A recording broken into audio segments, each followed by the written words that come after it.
Lazima ukutane hapo na masese, anakuona hapo touchline umeshika ukitoke anakuambia ambia referee.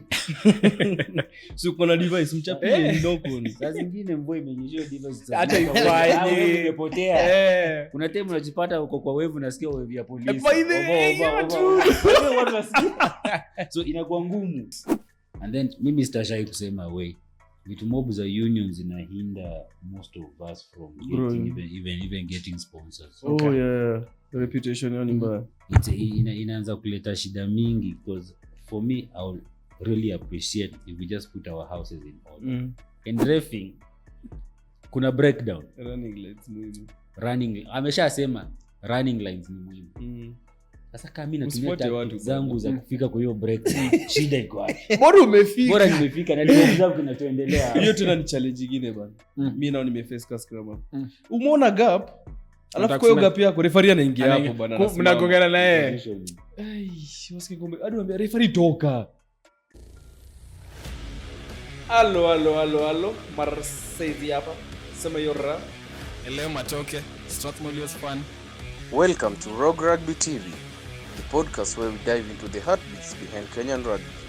The stories, the struggles, the comebacks, and the growth.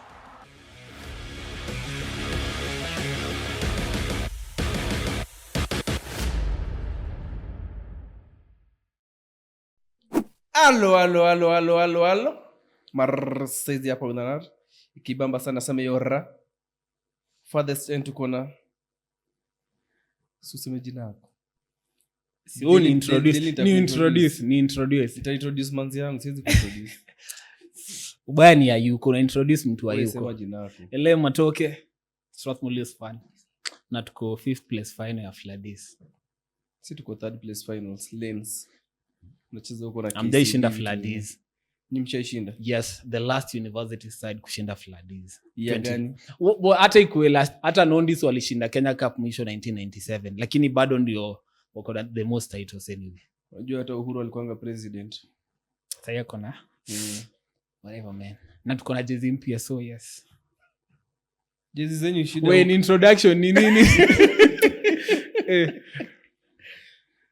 Kati yetu mwinamo ndani yetu aliye miongoni mwetu. Mviringo ni nini? Sako round. Uko sure? Hapana, I trust myself.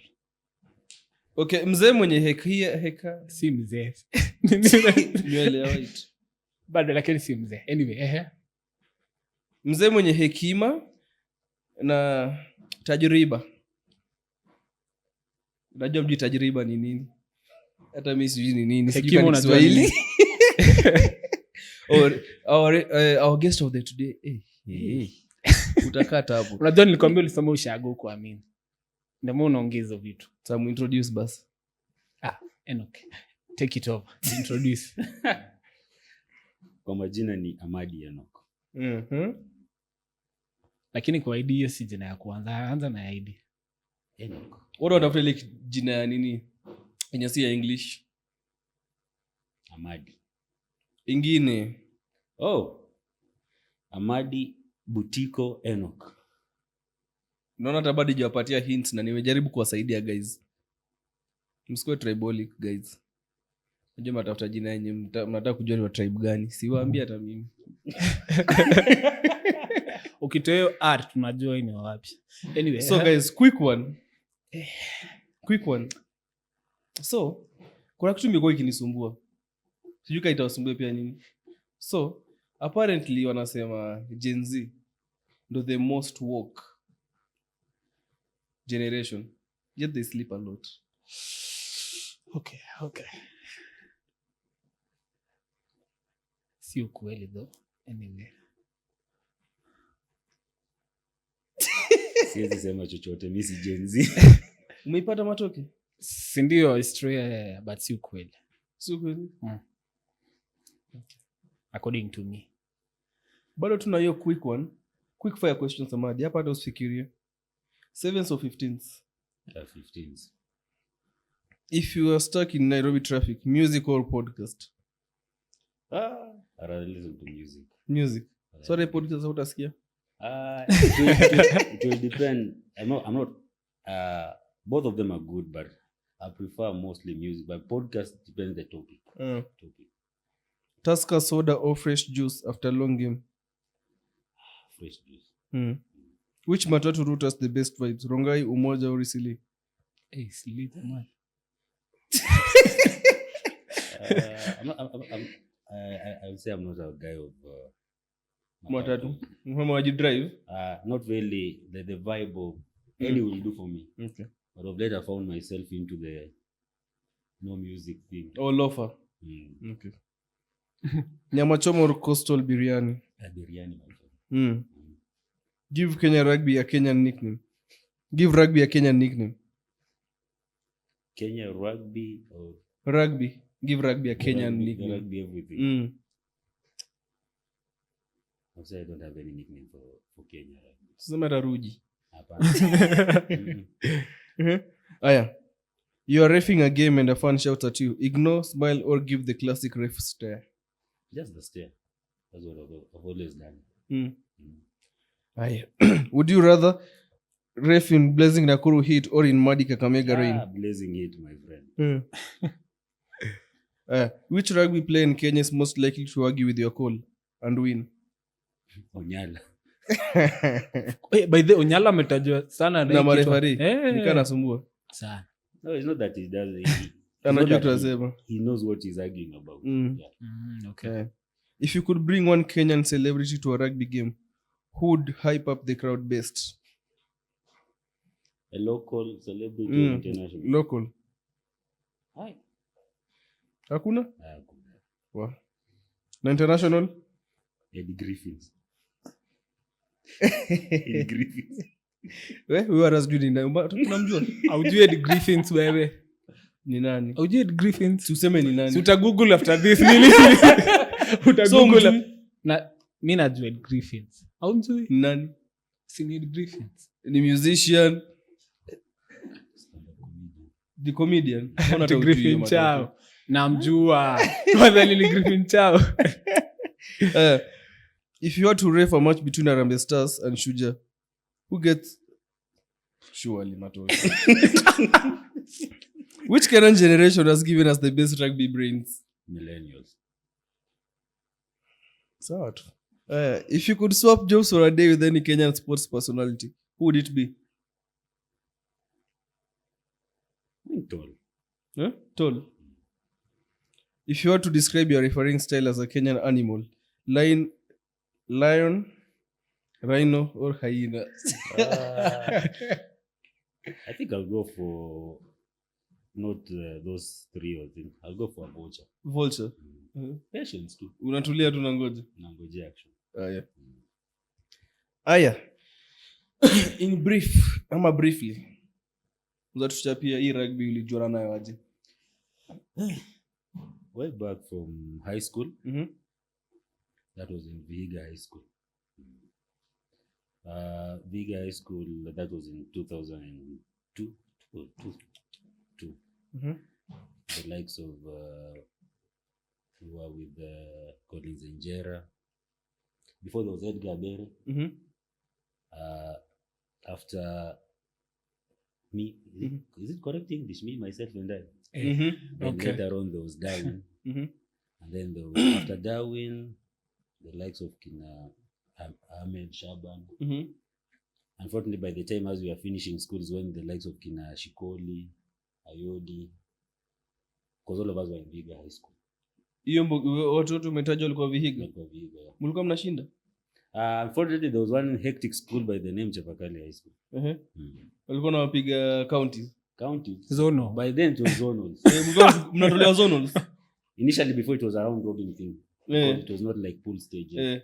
So round robin. Mnacheza na team zote? Team zote. And the only, I think that our Vihiga region was only like five schools. So the probabilities were only Vihiga and Chavakali.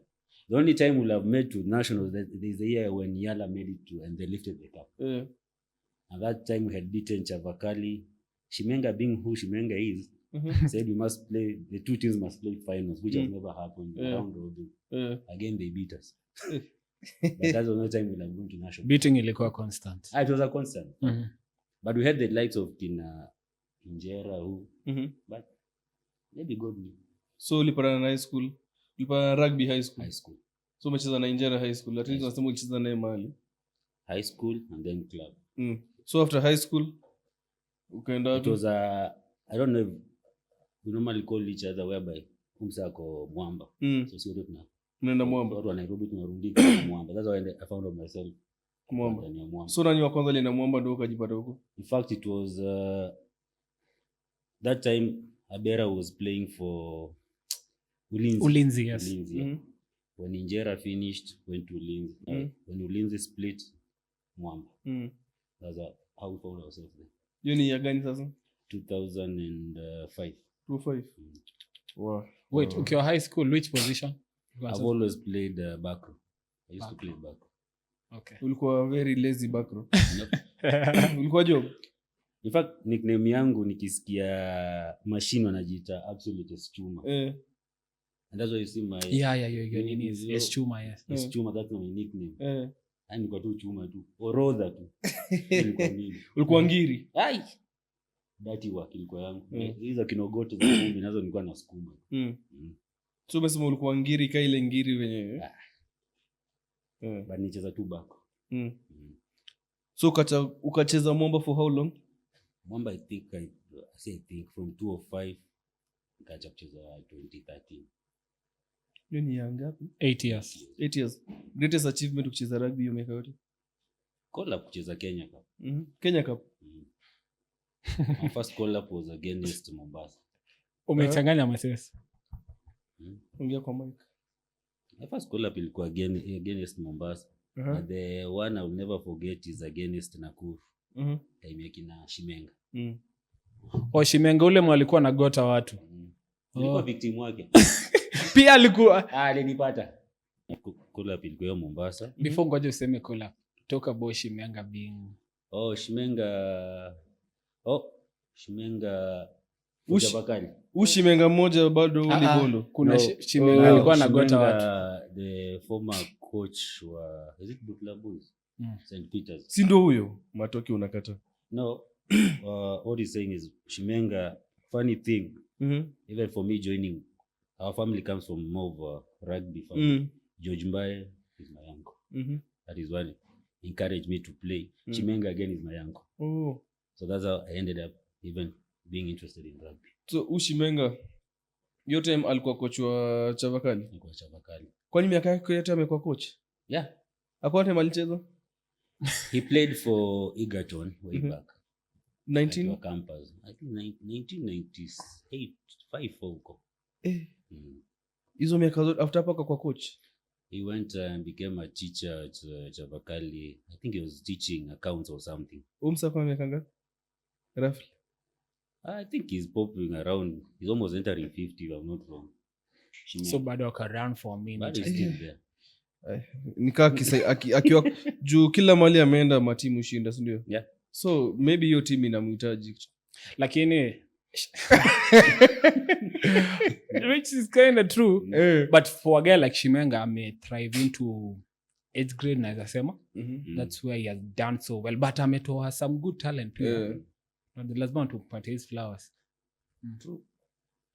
So mlikuwa mnasema something about the call up thing. Yes. Mombasa coming to Nakuru. I think I'll never forget that day whereby flankers ball ikishatoka una chase unatafuta flyers. I remember I think it was Gibson Weru alipea Shimenga back in. Over the flank utapakana weaker shoulder. Nilipuliwa hapo. Uni Shimenga mwingine by the way. Shimenga wa Nakuru. Yes. Hapo ndo kaacha rugby. Hapana. I continued. Nilienda kucheza and then I ended up I think Mwamba playing for Mwamba after such incident. I think if you go to Mwamba and ask them who's the longest playing SS player, watakwambia ni mimi. Because I think I played more than 100 caps for Mwamba SS. Yes. So ni Kenya Cup huko anataka kucheza watu walikuwa wanoma. Hiyo time ilikuwa noma, kina Fadhe, Louis, kina Orio. Kuna franchise. There are many people. Even getting a number by then it was very hard. So umesema kucheza tu Kenya Cup hiyo hiyo ni achievement mbaya. For me it was an achievement because I can see there are many people who have not played. Every young guy wants to play for Kenya. So if you get that opportunity, it's a good thing. Okay. So coming years later, I think it was in 2013, the same 2013, is when I was diagnosed by, it's a myocardial infarction, heart condition. I was hanged from playing rugby now. Hapo ndo niliachana na. So because I loved rugby, now I had to give back to the rugby thing. That's how I ended up finding myself in officiating. Wait, 2013 ndio the year Mwamba won Enterprise Cup. Yeah.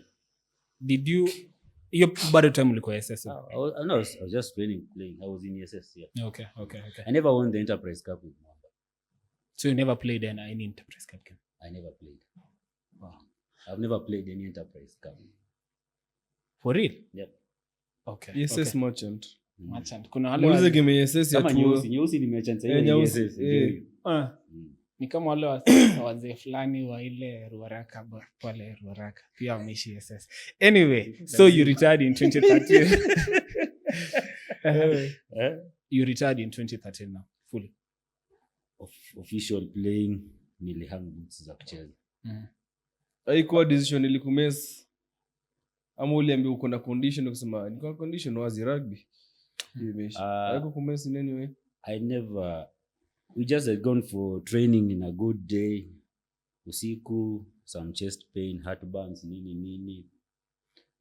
I say thanks to Edwin Waiter. Yeah. He was a neighbor of mine by then. The current chairman. Yeah. He's the one who came and took me to hospital. Toka hapo. Ondiege was there, Dr. Ondiege. Even for him, he has never allowed me to go back to the pitch. So umekuwa diagnosed na your condition. What next? How do you feel at the moment? I've come to learn one thing. If you have even any injury for a sports person, it always brings the person down. Because this is something you love doing. And now you are in a condition whereby you know you'll never participate in it again. It's always painful. But because you love e-sport, yet your rugby, it has more opportunities. That's why I ventured into officiating. Just like that, starting with ARs. And then the course comes by, najitupa ndani. So ulimaliza ukaamua ukue AR ama kuna mse alikulead into that direction? Not really. By then those times there were not those. It was hard because we had the likes of the late Osborne. Okay. For them, it was not more advanced like now. Like, and I can just identify a talent.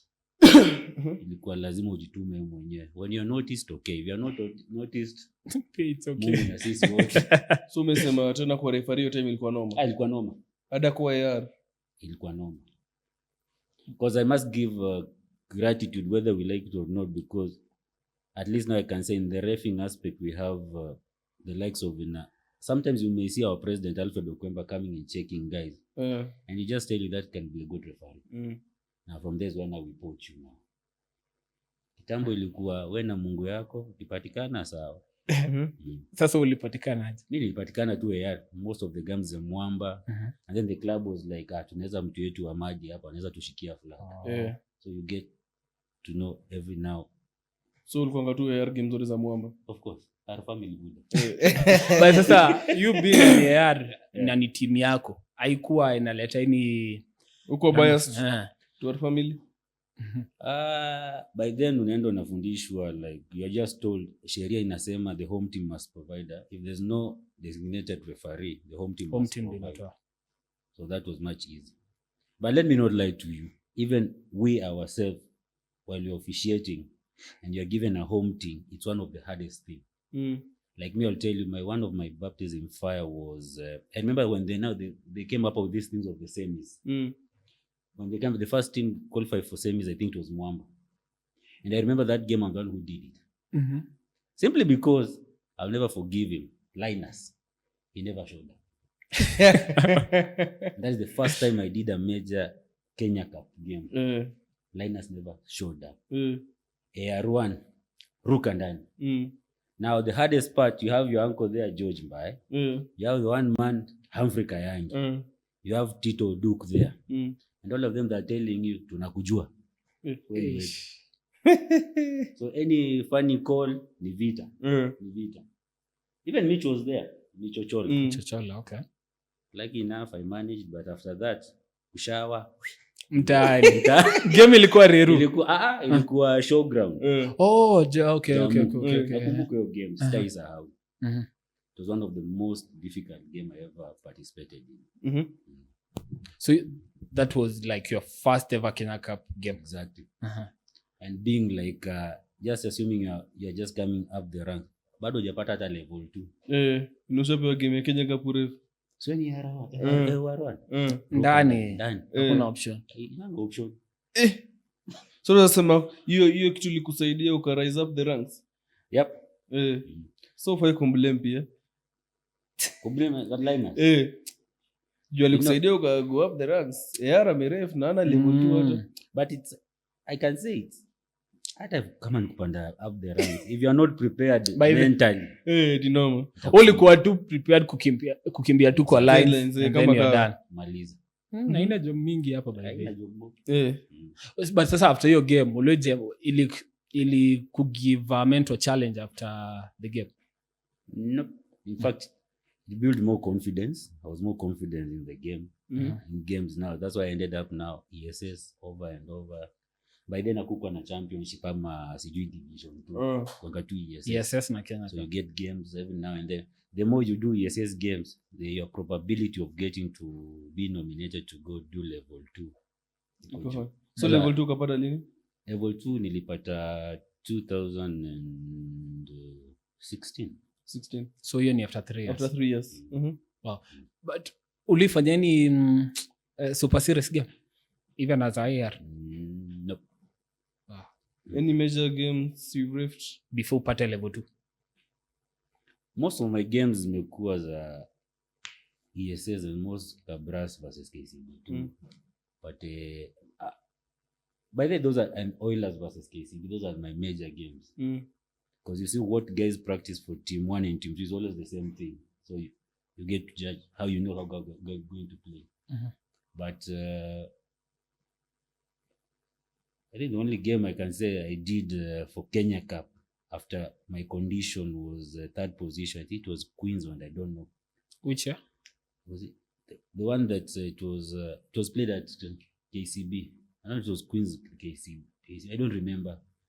I don't know if it's Strathmore. I don't remember Strathmore. I don't know the two teams, but I remember. Okay. There were two teams. Those are the only Kenya Cups. I can probably say I've not done most of the Kenya Cup things. Kenya Cup. But AR, I think I have many cups. These sidelines, umeka player, ukiwa player, same thing. Hapo kwa sideline mimi ni gwiji. Umebobea. I remember, may he rest in peace. There's a time it was Queens versus KCB. And there was the AR. And then the late Ogre. I don't know what he said at the touchline. I just remember telling him, boss, nitaweka hii flag jini na nitakubomoa. Hivyo tu. Akareacted? Alitoka. Okay. Hivyo tu. That is when now I realized, kumbe itende ARC jokes. Kwa kimalamalo upatane na kina Masese hapo anaweza kutembelea. Yeah, true. And that's why if you are very keen, most of the these tough games, you will have always seen my name there. Because me honestly sikuwa nafugana na fans na coaches. Nilikuja job. That was my work. Okay. But sasa for what of high school games? High school, it was always... I remember first time I knew about St. Mary's School is when Kinabiko alibebewa kikombe. When 7 was being introduced. That was in 2007, 6 huko kitambo. Ndio alibebewa kikombe. I remember we didn't play with them, but we played with St. Peter's, tukawanyosha. That is when I realized kumbe Tola alisomea St. Peter's. Mumias. Kasema sawa. Friendly games, I remember, by the way, Oliver mwingine ametoka mbali. I remember they had a friendly with us at Vihiga. And anytime we'll play with Oliver alikuwa anacheza mguu chuma. Nakumbuka sana. watu kutoka mbali msidharau mtu. Yala, at least I played against Yala and Maseno. But then they had, mi hata nashangaa nikiona watu nowadays ati kuna form, sijui ati kuna, si watu walikuwa na poach my friend.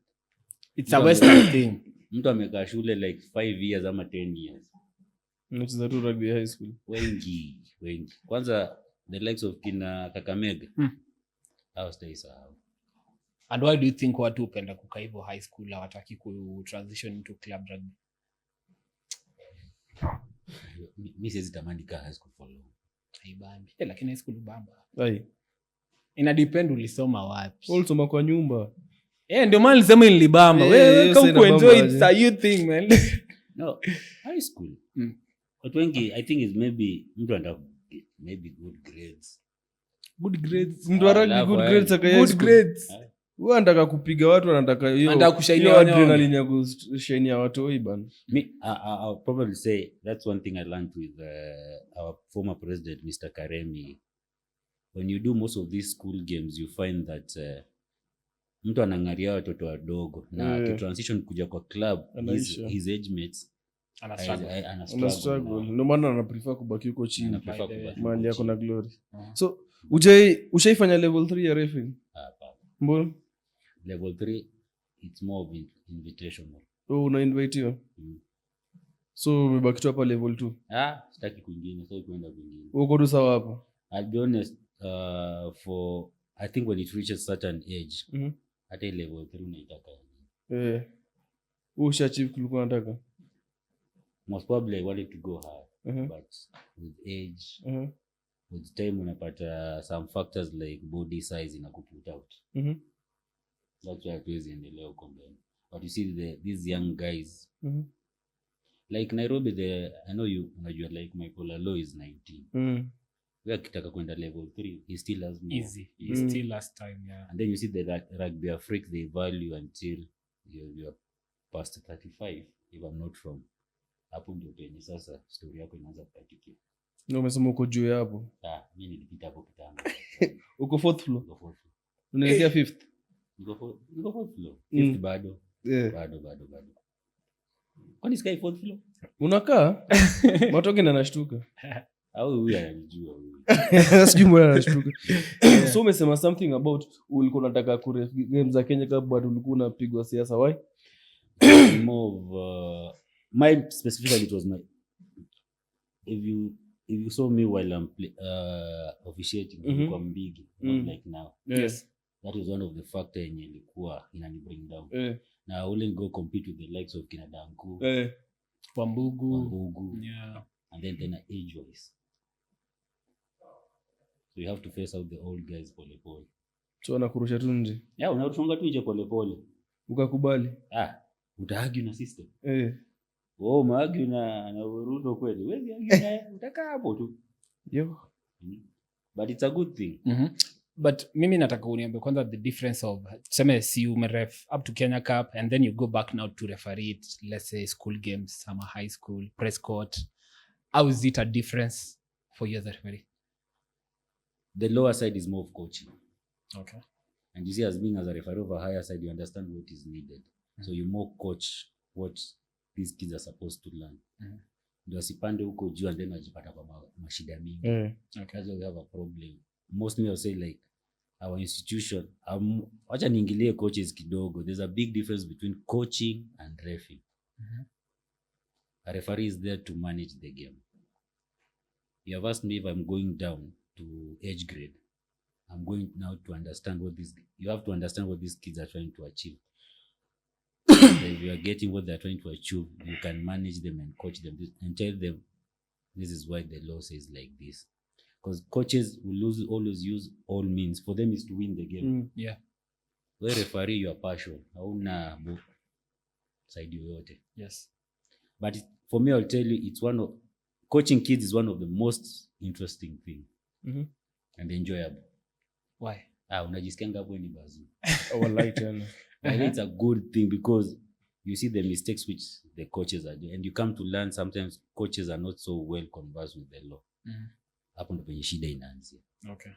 And you see, if you don't mold these kids at this early age, And that's why, sorry to say, you'll find the international schools that they can question a referee.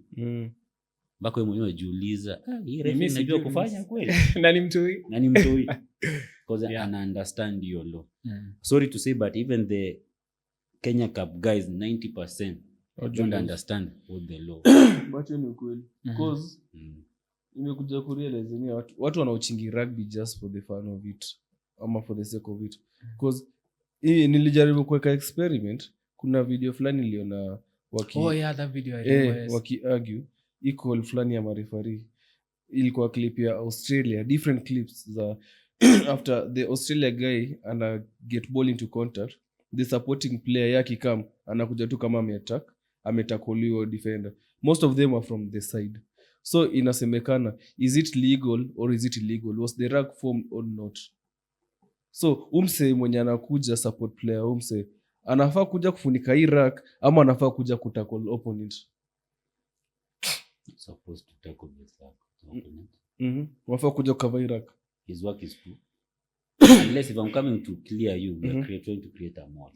But if there's no more, why am I taking you out? Cause ball yenyu. So kama ana come from the side kumaanisha amekuja, if it's a side entry kumaanisha yun from the side, so inafaa kuwa penalized. Yes. So nileka hiyo kitu out, then nikauliza rugby KE fans players o nini ndo nione kama players watareact. But sadly they didn't. Hapo nikajua wenyewe watu tu watch game for the sake of it. But ukiweka discussion now for players to discuss the law, unapata most of them are not conversant with the law. Because at the ruck, both sides, the defending and the attacking, both of them are supposed to use the gate. Yeah. Neither of you can use the side. So all of you mtakuwa makosa. The same as the mall. Yeah. It always says last man's foot. Unafaa utoke huko. Okay. So ulifanya SNC? Yep. Nini nilifanya ukaget to SNC? Unatamani siku moja utakuwa SNC wa Shujaa ama? Dream ya referee imedai. It was dream ya referee jadai. Let me correct. I'm still a referee. To rise up the ranks bus. Yep, because in reffing we have we have the JO, judicial officer, we have the citing officers. Okay, yeah. Those are part of referees. Na bado kuna even match commissioners are part of referees. So I just decided and asked myself, our referees, if they want to compete at a higher level, they should also be fit as players. Oh yeah, true. Yeah. And I realized all these years there was nobody who was training referees. Out of the blues, I just decided, let me do SNC. I remember the first course was Nani who did for us, Kim. Kwa hiyo class, I think we were 16 people. My friend, si wote tulianguka. Mse mmoja peke yake ndio alipita. Alikuwa anaitwa Nyaboko. Ni Kabok. Ule alikuwa machine. Huyo Nyamboko. Nyaboko mwenye alikuwa Queens, alikuwa player, alikuwa flanker. Sikosho kanamjua. Jina labda ndio nimepronounce but yeye peke yake ndio alipenya hiyo kitu. Si wengine wote tulianguka. So it ended up again you resit a class. The next class is nani alitufanyisha? I think it was Richie. Hiyo ndio tukapenya. Mkapenya wote ama pia kuna obvious utaanguka. SNC by there will tell people level 1 is not easy as people think. Level 2 is much easier than level 1. So that is the reason why I did. So mfanya SNC to fill in the gap hapo kwa referees peke yake. That's why you'll find by the time referees circuit inafika nashindwa sawa kufita. My work is just create a program na dispatch. Mostly, sorry to say, but Nairobi is mostly who benefit because I'm the only one there. So it's easier for them. So they go and work out nini and and mostly the program when inatokea time ya 7s. Because by 7s, after 7s, 15s, kila mtu ni kama ako fit. That's what made me do the SNC. Ujaitaka kuwa SNC wa team? I have, but I prefer to deal with the referees, the people who I'm close with. Okay. Yeah. Okay. Makes sense. So, what roles have you held in Nairobi Rugby Referee Society before becoming the chairman? Before I became the chairman, 2018. Yeah, kina Mateka huko umejoin wewe. Si nilikuvotia bana nini? Nikiwa nini? treasurer wa Kenya Rugby. No, not yet. Not yet, yes. You 2018 sasa. Ulikuwa treasurer. 2016, 17, 18 because 2019 I didn't run for the post again. Niliacha. So you got treasurer for one term? For one term only.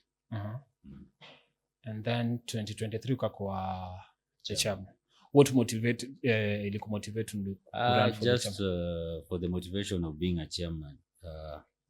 Because you know, when you're outside the offices, you see a lot of things happening. And you'll find there are many guys who want opportunities. And I was like, why wouldn't I be just the chairman and try to fill in the gaps where these guys there were missed gaps somewhere. Just out of the blues, and I told myself I'll be a chairman. By then, I never campaigned or I just told myself I remember telling them in the group, I want to be the chairman. And I closed that chapter like that. Nakakupia kura.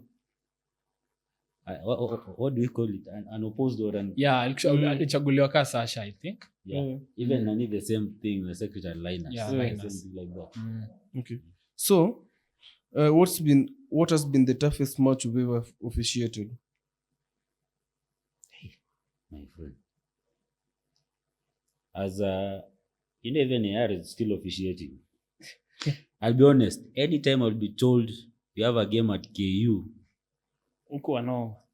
fan base ya KU hapana. And now the worst part is the last game I was, alikuwa touchline.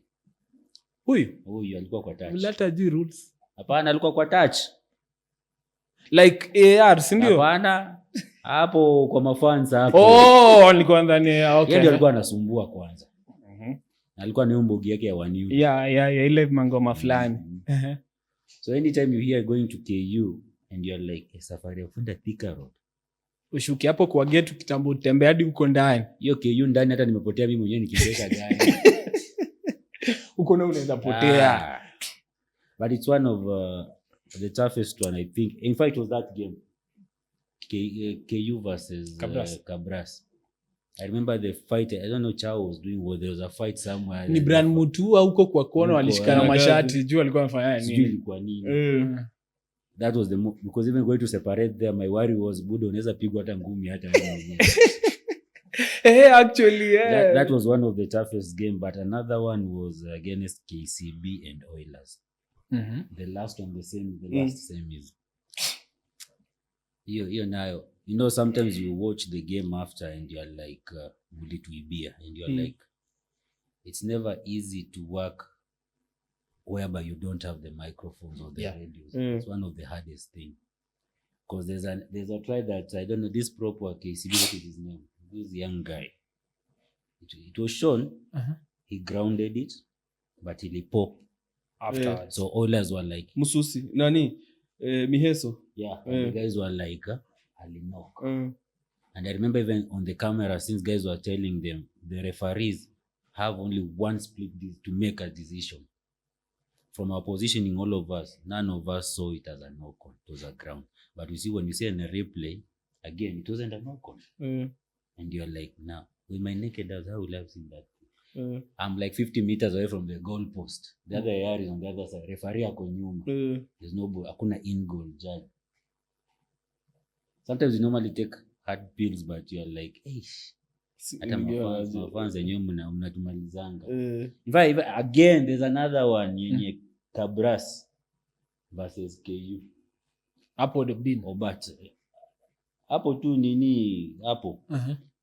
I don't know if it was a double because I think I was on the far side. I saw the grounding. But the guys who were behind the post, I think Kuke he had been tackled and then he made 2 movements and then he scored. But you see me at the far end, it's a try. But the air on the other side. In short, I can just say reffing it's a hard task. Ni ngumu. But sasa, for you, how do you handle that? Tuseme umerefa game, and then after the game, kitu watu wanaongelea ni referee alitufanya mbaya. How do you handle that as a person? You know, nowadays we are lucky nowadays we have videos. You can go and review your game. But during that moment, one thing I normally tell the referees, don't argue with the coaches. Listen to them. Okay. If there's anywhere you feel sometimes it's never wrong to admit I didn't see that call. Just admit, because the moment you start like arguing, because this coach is ako job, Yes. maybe on the job yake anaenda kuchujwa, wewe yako ni officiate. No referee, and I'll keep on telling people, no referee goes in the pitch akitaka kusema nataka ile team lose. Hakuna. Just the same what player leo Masese unaweza kuwa uko on game yako next hauko on. Si kupenda kwako ole mko kujua uko on. Yeah. The same as referees. That's why we prepare ourselves. But if a coach like for me, if a coach comes to me, I'll never argue with the coach. I'll listen to them. And I'll say, okay, I understand. This is how I saw it. And let the coach explain. And after that, you walk away. Because the moment you continue staying there, kuna kitu inaweza tokezea, mnaweza kuzikiana hapo hiyo. Kweli. Just listen to the coach. Where you are wrong, admit. For me, I'll tell you, like, there are many times even players have asked me, hey, referee, how kuona hiyo? I'll always admit, nitaambia by the way, you miss kuona. But in the moment of the game, tuendelee. Yeah. So, what are the key steps you've taken to improve referee training, recruitment, and welfare as the chairman of Nairobi Referees Association? That is one of the most hardest thing. Simply because, first of all, there are no funds. Most of our referees nitasema wanajituma for the love of the game. If you get support, it's good. But for me, I always encourage them. If there are any games like these international schools, I'll appoint them. Go and have fun. Go and learn AB, because nobody joins. We can't allocate you a game whereby we know you can't handle any game. Yeah. Be it even an age group game. Now you come to learn your referees and you'll say like, this one is good with age group games. Kuna wale wengine utapeleka kwa under 19s, they can handle that pressure. There are many factors. Even the school games, not all our referees, I think Maruga will testify and agree, not all referees can do school games. True. In fact, school games you come to realize are more hard than even club games. When you're dealing with teachers. When you're dealing with teachers, is one of the hardest things. It's one of the hardest things. So we send them games, go and officiate games, age grade games. The reason why I'm saying they're going for, it's a love of the thing. It's just because most of these games, I would say they're only given a token of appreciation. Yeah. It's not something you can say somebody can depend on that thing. The money you get, you can't pay with it rent. So another thing we encourage them, kama kuna vitabu, soma. Yes. If you get an opportunity, hatuwezi kufungia. If you want to go, like me, the likes of Innocent Amadi is out, is not around. Job was. You give them, allow them to go. And that's one thing I learned from Mwamba. Anytime Mwamba, a player will say anaenda Strathmore kusoma, Mwamba will release them very fast. And that is one thing yenye Tol always emphasize. Kindly, if kama ni kusoma, enda soma. And even I tell my young referees, kama kuna opportunity ya kusoma, wachana na refing kwanza. Refing tuliipata, utarudi ipata. Enda soma kwanza. There's no thing like, being a chairman of Nairobi Rugby Referee, it has been one of the most tough thing I've ever, dealing with the Gen Z, sorry to say Gen Z. Most of the Nairobi referees are Gen Zs. Ni ngumu. Because one thing, this generation knows what they want. Wanajua chenye wanataka. And then most again of these Gen Zs, wengine wako na jobs. Yes. So if he doesn't want to ref, utamwambia ni? Kwa sababu utamwambia. But staying with them, I've learned a lot of things. Buda patience ni lazima tu. Ni lazima. Kama tuko wadogo Gen Z. Kama ni Gen Z. Mimi ni Gen Z. Mama ni ngumu kudili na nyinyi. But it's a good thing. So patience ndio imekuwa key thing kudeal na how marefa Gen Yeah, and telling them to be patient, because you see most of them want to get the level 3, but they don't understand the sacrifice that has come in a tape. Because for you even to get the level 2, I think you have to be mostly 2 years minimum of reffing the lower league. Because everybody can have a level 1, anybody, but level 2 is now where the big test begins. Like in Kenya we have if you're not a level 2, you doing Kenya Cup is a hard thing. You will not do it the same as championship. But my plea to the president was we need to get some of the level 2 referees to come huku chini kwa division. Division, is it div 1? Div 2 ama national? Nationwide. Because there's a time I did a nationwide game and I realized huko chini kuna shida. Ni mbaya. So when the teams zinapanda juu, they struggle a lot with the laws huko juu. Because you hear some things. I think I'm lucky enough I interact with most of the teams. That is one thing in common. I have friends with many of these teams. But you're like, hey, how clubs talk to you, you are like, hey, referees wako. Now if you're told like that, what do you do? Unashinda kitu kusema. You can't say anything because you understand. Because I can't send a level 2 referee down there, because for level 2, I'm not the Nairobi rugby referee who is doing the appointment. For the nationwide, it's Nairobi, but upper league, so I can't remove someone from level 1, level 2 akuje chini. I must get permission kutoka huko juu. Okay. I can't. But sasa for what I like to understand is for a society like an RS, which is Nairobi Rugby Referee Society, ama KRA, how do they raise their own funds besides kutegemea the union? Through subscriptions. Yeah, actually, yes. It's subscription, but these since we got into office, I think for me, I told members I'm not doing any subscription now, just to understand the dynamics of Nairobi. But coming this holiday, I think that's when I'm going to start subscription, because I want to get some referees even get an opportunity to go out, just to give them. Yeah, that's how we motivate these young guys. I don't want to go out. Me, I'm okay. So, okay. Why do you think we have a few female referees in Kenya? That is one of the toughest questions.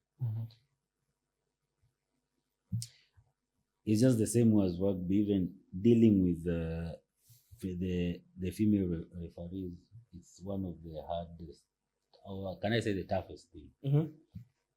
First and foremost, to convince a lady to come and do officiating, it will take you like God's grace to convince that lady. And one thing we came into office was like, let's try to retain the rugby referees, females who are there. Most of the female referees get bored because they're not getting a lot of games. But again, I always tell them, if you can't push yourself, out of the party. And that's why by these school games, if you go through the school games, I think Matoko will tell you, I normally push ladies huko. Wachendo wapambane huko. Yes. That's what I normally do, to give them that space ya kujenjoy. For me, I will urge like these teams, like let's call a spade a spade. Sitaicheza Kenya Cup. Sikuna refing hapa. Kuja. I've tried to call few ladies to come, they come. But because they want the faster growth, they don't understand it's a slow pace. They walk away. In short, just getting ladies for officiating again, the stigma of being maybe bullied. You know, most of the guys fear the bullying around the reffing thing from the fans. You know, for me, if I call you venye utanita pale kwa stand, si venye a lady ataichukulia. Actually, and very different. For men, we have, but there's some ladies who ni tough nuts to crack. Ni ngumu. I'll give you an example like Esther Nyambura. Hata muongeleshe nini. But ilikuwa after aliongelesha vibanda akaacha kucrack. Exactly. Sometimes you just lazima dive into it. For now the ladies I have in Nairobi wale ni wagumu. I think washazoea system. And then you see the most painful part inakuanga ni mtu mwenye unajua ndio anakupasha tena manini. I've been a victim of that. Hata inashuku maini pasha. Mimi sipashangi marefu. Well, Mimi sipashangi. You know that's a lie. Unless after experience uliona refing Ile experience nikasema no. Lakini before that alikuwa na wapasha, it's true. Lazima akubali because I remember even nani, you know that time when the referees were on a go slow 2018. So now there's a game yenye Collins Injera aliamua kuref KCB na Mwamba uko Reru. I think after game alisema kama ndio officiating wacha ikae. Aliachana na ni ngumu. Refing is not easy. Yeah, no, it's not easy, it's true. It's not but easy. For me for me yangu that's not correct English. Kwangu naweza sema if we get most of the referees female, like for me Nairobi we normally tell them we want a lot, atakwambia we like to have many female referees because rugby Africa, then even World Rugby want more female referees. That is always has been our goal, unless to party if they want this up. Like for me I'll always go to the clubs and ask for ladies who seem like their career is over, let them come. But to find them, it's normally another task just to get them. Ni ngumu si rahisi. In fact, many times I've felt like giving up. But again, when you want to give up, the same members of you as like the female referees, they will tell you, unataka kutuacha hapa peke yetu tena. Because at least they believe there's a support system whereby utaongelelea. Okay. So, I want to dive into the state of Kenyan rugby. How would you describe the current state of Kenyan rugby right now? What are we doing well as a rugby nation, and what areas do you think we need to improve? That is on the refereeing side. On the refereeing side, what we are doing good is, let me start with the good side. The good side is, at least I can say from my view, is we have had more legatic. Currently we have, how many level 3s do we have? What when you're active? All rugby. Level 3 in Kenya. In Kenya. Danco, Godi, Cup, Karani. So those are. And Victor, yes. Victor, yeah. Yes. And the only active is Cup, Victor, and Godi. Yes. Those are the only active. Chidango pia kwa active. Yeah. Therefore, I think that's a good number because that shows we have a growth whereby like for somebody like Danko, he's still a young guy. I think the next big person whom I'm seeing him getting a level 3 is Wambugu. Yeah. That is the other person. So, and I would really love somebody like Masidudi, because now now she's our top female referee. See, Rugby Africa? Rugby Africa, yeah. And I'm proud to say she's from Nairobi Rugby Referee Society. Yeah. So what we are doing good, we are trying to elevate, like, I think, if I'm not wrong, this December thing, we are going to have another level 2 course for other young referees. Yeah.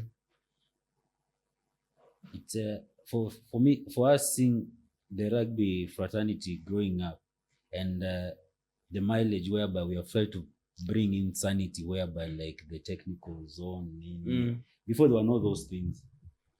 And also another thing we have done, the safeguarding thing in rugby, it's also there. So we try to protect our referees and try to mentor them to be up. Normally, it's not an easy thing. It's a hard thing. Just trying to gauge where the referees are. And then when you have like Nairobi, we have, I can say I have around like 4 referees who are just knocking at the door for the level 2. And you get the association telling you need 3 people. Now who do you? Unachuja mgani, unaacha mgani, but all of them wako up. the goodness with these young guys again, the Gen Zs, kujiskuma na unajiskuma.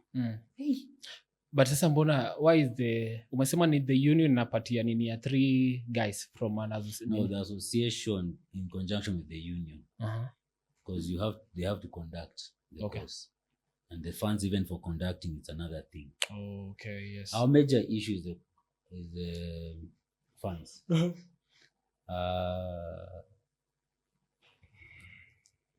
Unlike before, we used to have one kit. At least nowadays, you can every season you can see another kit.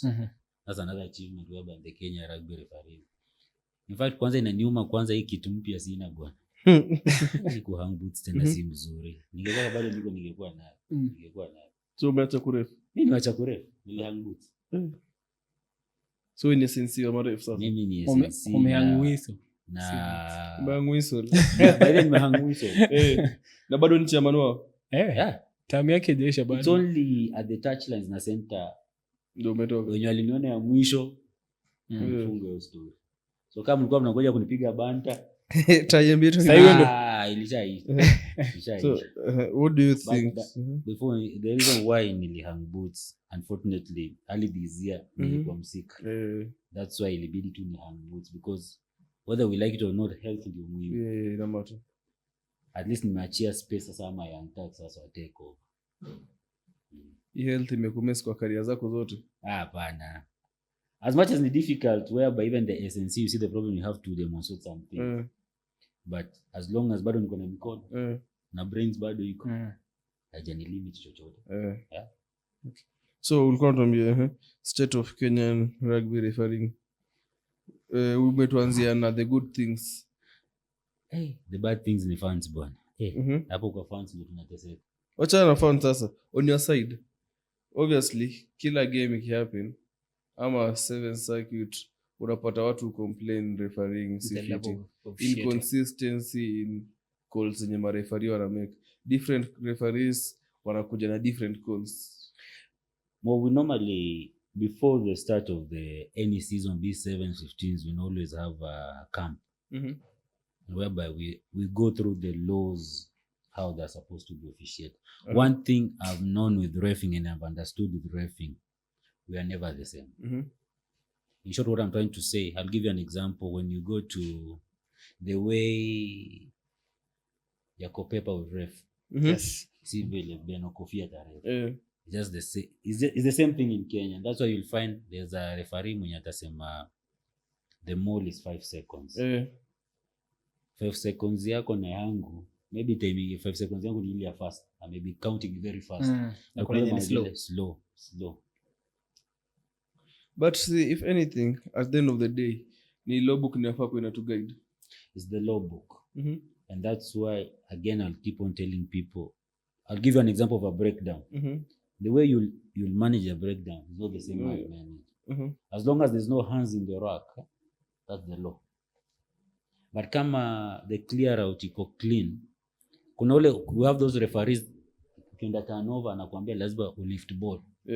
Kuna ule mwingine lazima muone tu umekelea mkono, ameinua, amecall penalty. I understand your question whereby consistency, and that's what we always teach our referees. Let's have consistency in these calls. We can never be the same. In as much as we can never be the same, but there are things that we can do the same. In as much as we are different people, we handle different things in different ways. There's that huge gap in kuna ile tutakuwa leo tutasema okay, hii ni a difference in personality with the way you are dealing with something. But kuna zile vitu zenye zinaka totally different. There's a way you'll ref a game and there's a way the other person will ref a game. Na hii game nyingine utakuwa satisfied. Easy calls hazikuwa zina make sense. This story na someone as a person. But that referee wenye na ref. Hadi you start to wonder, okay, hii level 2 lipata kweli legit. Because it happened that stay kutaja referee, but during the 7th circuit there's a certain referee kila game alikuwa na ref, teams zote zilikuwa zina complain. So hapo hatuwezi sema ni one, hatuwezi sema ni personality yake, ama hatuwezi sema ati ni different way of refing, because si team moja, because kila game alikuwa na ref, teams zote zilikuwa zina complain. How do you handle such an issue? Because ilikuwa posted social media. Because we normally for what I've understood from the association is if there's any issue with officiating, they have a program where you write a complaint and forward it to the referee manager who will address it. Unfortunately, I wasn't in any circuit like at the I wasn't there. So in fact, that's when I'm hearing such allegations. But I was like, we all have these protocols. If we know there's an issue, just write an email to the referee manager. And anytime an email is written, I remember we normally have meetings on Wednesdays for the 7th circuit. Even 15s, we always have training, like a meeting whereby how was the week presentations, this is the trend, what, how do I do such things? And I think when I was in those meetings, I never had any complaint of such, because I know if there was, it will have been addressed. I don't want to speculate which referee was because I wasn't there. Yeah. If there was such an incident, if there are any coaches listening to this thing, let's just have that. Let's try to understand who is the referee manager during the 7th circuit. Come to the 15s, again, we have the secretary. Just address the matter to them.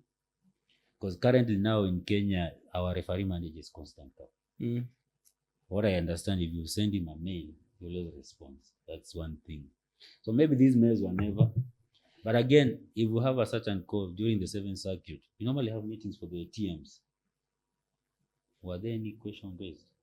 I don't know. So basically, what were you the formal ways to resolve such issues? Yeah, there's a formal way. Because you see now, even if I'm being told, I myself, there's nothing I can do as let's say as a fellow referee. But if it comes from a TM or a coach, and they say this is a trend that has been happening, it will be addressed. Because I remember there's one that was after the World Rugby introduced the 5-second rule. Most of the referees were not aware. But we realized after the 7th circuit was continuing, 5 seconds, the ball was being called off. Because if we don't address them, then it becomes a very difficult thing. Another question. Why is it difficult for most referees? Say difficult. Why can't we practice a norm such that before the game, referees usually call players. Then wanaongelesha the whole team, wanaongelesha players. Wanaambia, I'll be checking on the I'll be checking on the scrums, nitakuwa naangalia hii. Number 9, there's no playing the 9.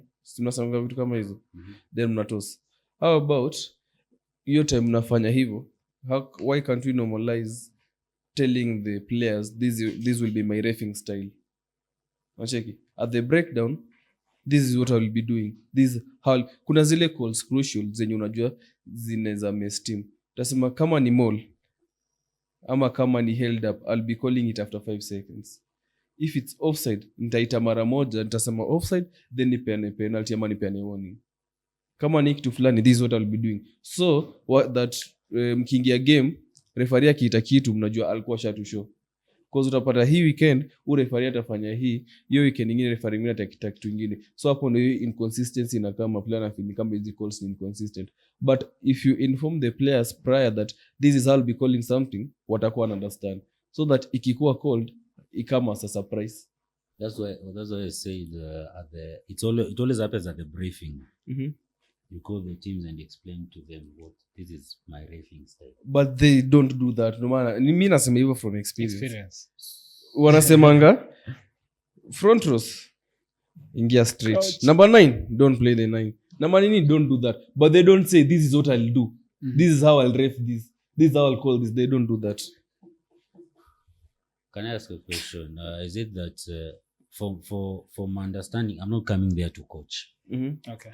That is not my work. Okay. Number 1. Yeah. I'm going there to be a manager of the game. At the briefing, I'm just going to explain to you, this is what I'm going to call within the law. So I expect you to understand the law, to know the law. Because we all know you can't play the number 9. Why am I coming to tell you again? You don't play there. You're not supposed to play the 9. Ujanipata. So that women understand. What I'm saying is, other than telling me don't play the 9, what I'm saying is, you at least give a preview of your reffing style to the teams before you start reffing. Because hiyo ndo inaleta hiyo term fulani inasemekana ati inconsistency in ref calls. Cause ukikuja hii weekend utakuja niambie kwa hii breakdown sitaki ushike chini, so hii weekend nyingine wewe atakuja niambiaje hii iko sawa. So you want like the referees to be unison? Not to be unison. What I'm trying to say is, if you tell me this is what you'll be doing, ama this is how you'll be looking at a certain breakdown, nitajua. So nikifanya kitu fulani najua hii ni offense nimefanya. Because already ulikuwa ushani brief ukaniambiaje kama ni mall nikiingia na side una penalize. That is what I'm saying. Before even Amadi answers, Masesa, does this mean that kila ref akuja kuwa brief? Unajua nini ni mingi. Kifi itatekio, unaona brief itateka how long. Okay. Thing is, kuna zile vitu major zenye referee anaweza sema. Kuna zile vitu major zenye zinaweza cost game. Yeah. Ama zinaweza cost. Nimetaja vitu tatu. Tuseme kama for example kuna scrum, hizo house evers ndio. Kuna easy loss zenye ni confusing kwa wase. Tuseme kama hiyo ya mall. Ama tuseme hiyo ya held up, you know the new ones ndio.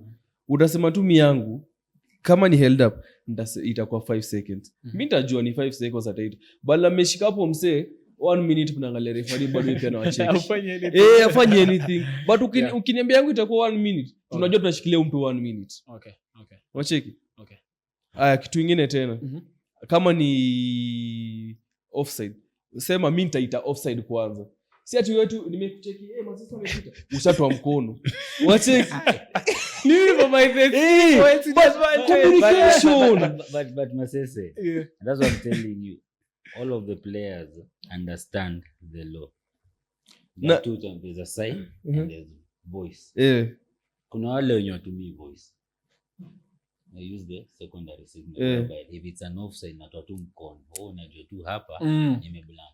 But scare tell Enoch Amadi. If that is the case, we are not growing the game. No. There's no continuity in play. There's something I observed during this time was out kidogo.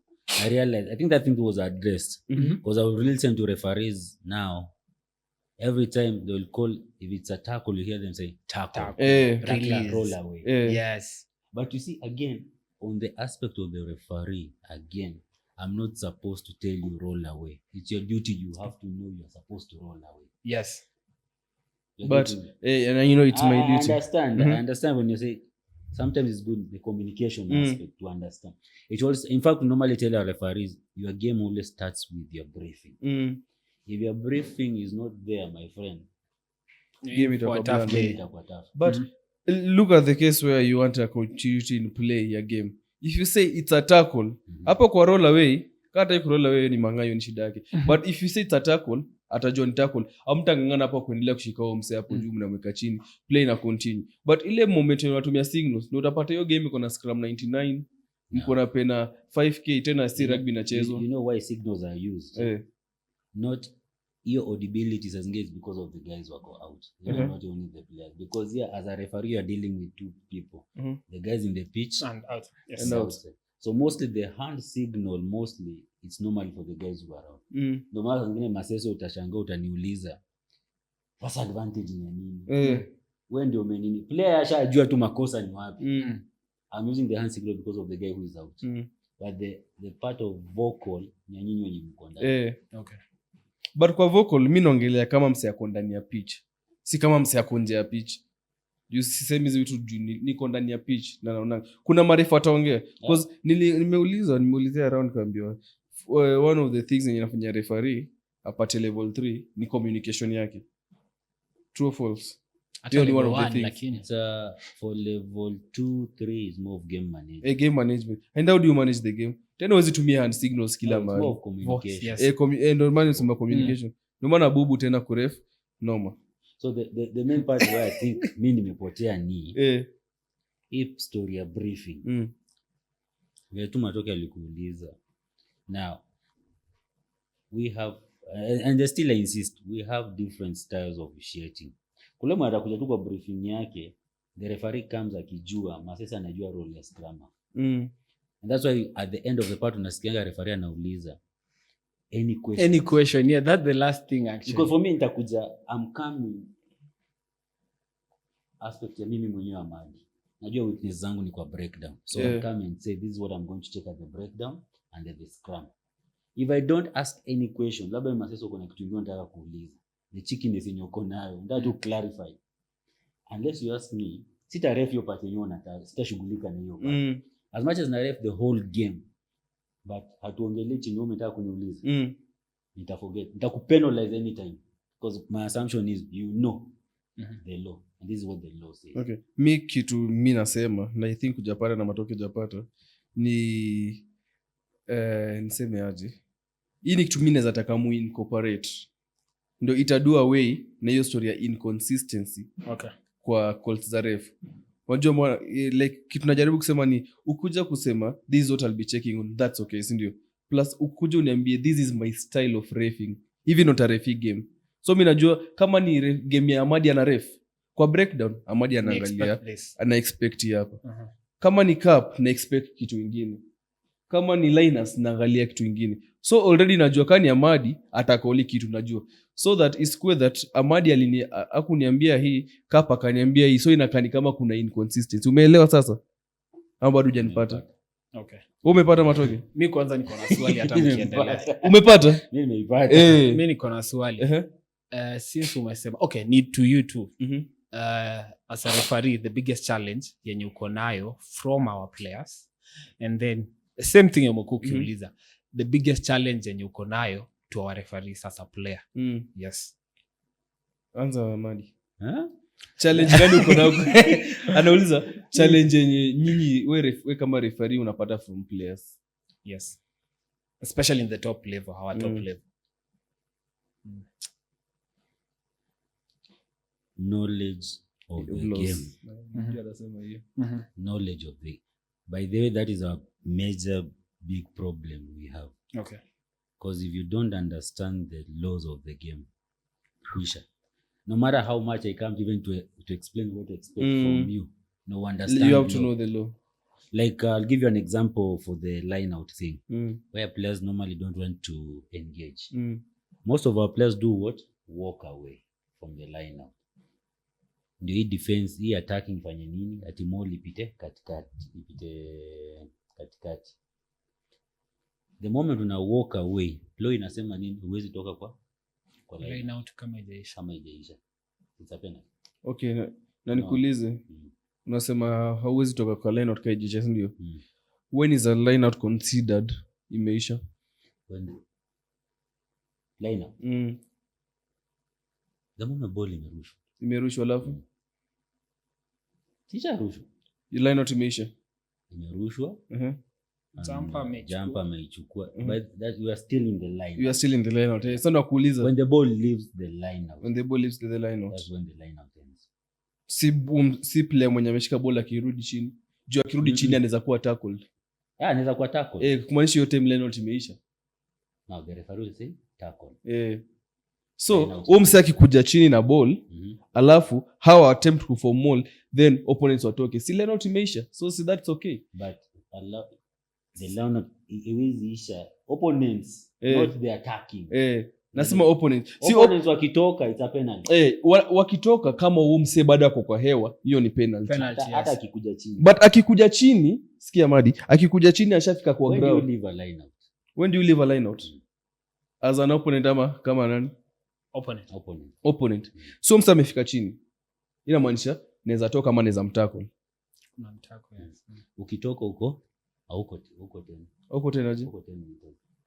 Tuongelee kwa line out.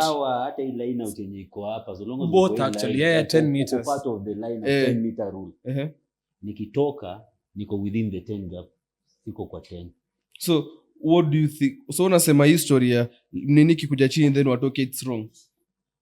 The line out doesn't end.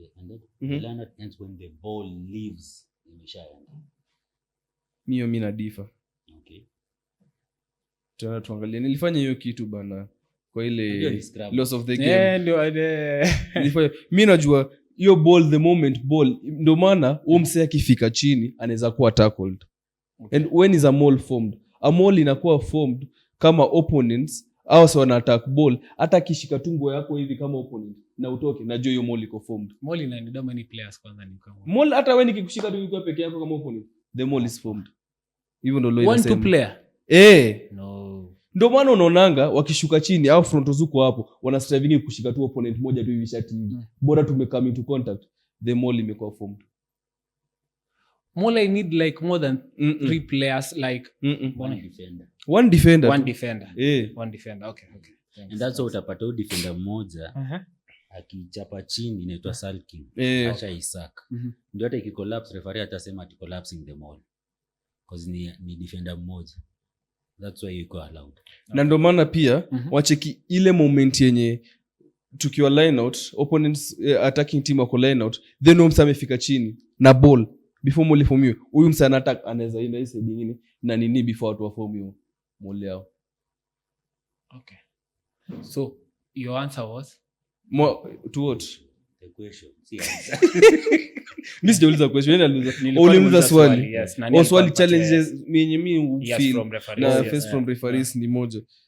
7 sijacheza sana so sijui imekuwa from 15s nikitoka 15s mingori yangu most of the time ilikuwa communication.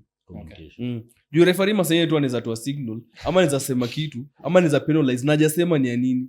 Ama to umepeana tu pena mara moja huku umetupea hata warning ni nini imehappen. Are you Si ati mimi nimesema mimi from my own experience because before upeane pena si unapeana advantage kwa team unless nile haitako lile ni mbaya ni immediate unafaa kupeana pena but Amadi maybe kuna offside kuna offside si unapeana unasemanga offside mara ya kwanza then tena ikienda side nyingine tena kukuwa na infringement nyingine tena upeane advantage but kuna ile situation tu yenye tu mnacheza mnashukia out of nowhere toka na hebu nikuulize honestly myself hii kitu by then nani alisema pia fidence atureferuji alifanya shatu tu mkono from hii experience unasema ni from majority of the referees ama ni the fewest number of them? Ni few number kuna wale wenye wanajua kitu wanadu hata akipenalize yote mnajua hii no reason tumekuwa penalized wewe mwenyewe tu unaanza kutoka but hii tu game ilikuwa imeshika tu nini na ukimuuliza bana you the captain so unashangaa tena but communication that's again another kitu from that where we learn is where it always has to come hizi vitu zote they come from the briefing and that's why always we encourage our referees have a thorough briefing. Don't get the players off guard. Just brief them. This is the expectations. Like for me, I always tell my players, this is what I expect. And then the catching shot inakuanga, my guys to enjoy. Tujienjoy. Kuna kitu kingine tena inafanyikanga. Kuna hii scrum. Mimi sasa hii sielewi. Engage scrum. Then mnaanza kusukuma hii scrum.